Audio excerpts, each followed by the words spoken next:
I wrapped up my personal training around the same time I finished my degree, because that was kind of like my cash flow at the time when I was studying. And it was great because I remember early mornings, I could choose my own hours.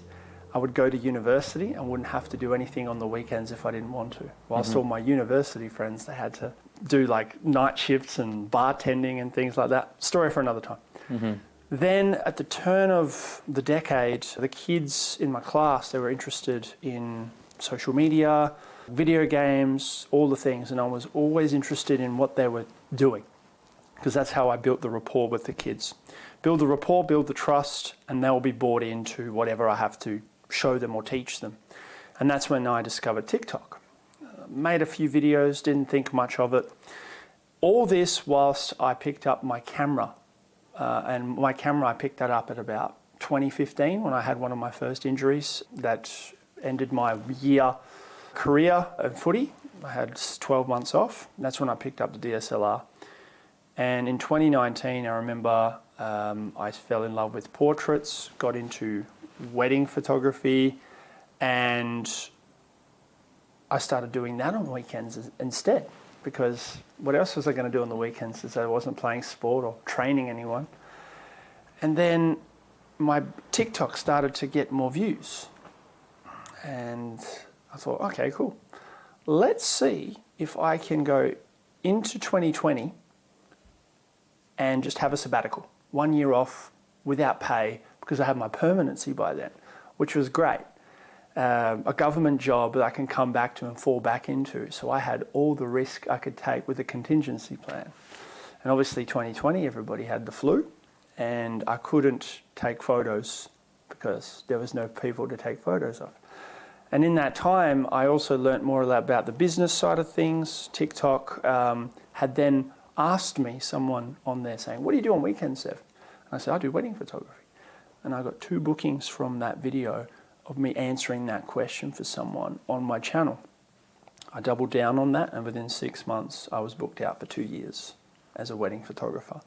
And by the time we were allowed out to do things again, I have doubled my income more than a school teacher would make in my wedding photography business. So by the end of 2020, completely out of the education system. Not that I didn't enjoy teaching students. I was not happy in the role that I was in and wasn't making enough impact to the capacity I wanted to. And I had a taste of the impact that was potential in 2020 during COVID, when I was at home and I live streamed a few maths lessons to the students, to the kids on TikTok. And it wasn't just my students, it was anyone that joined in. And I remember one specific week at the peak of lockdown, I had 20,000 students stream into my maths lessons on their phones. And not only that, they would send me the pictures or images of their notes they would take in the lesson. I didn't even ask them to. And I have all these images of students' notes saying, hey, I did this and did this and did this. And I would get comments saying, where were you as a school teacher when I was in school? And that I was like, wow, this is my dream. I'm making this impact. But unfortunately, the impact that I was making then, for me, in a selfish way, was not covering my bills. And I didn't want to monetize the kids. Sure, I can do tutoring or I can get the parents to pay. But in terms of, and this is around the time I met you, through one of my mentors as well, saying, what are you doing to buy your time back? And I wanted to buy my time back as quickly as I could, so then I can become selfless. So that's been my kind of journey. And now, through the success of my wedding photography business, I have had brands reach out to me saying, can you teach us how you did it so we can do it too? Now I have another company where I teach corporates and businesses how they can leverage social media properly and become self-sustaining internally without relying on agencies who are also full of crap. And that's my other disruptor that I'm doing.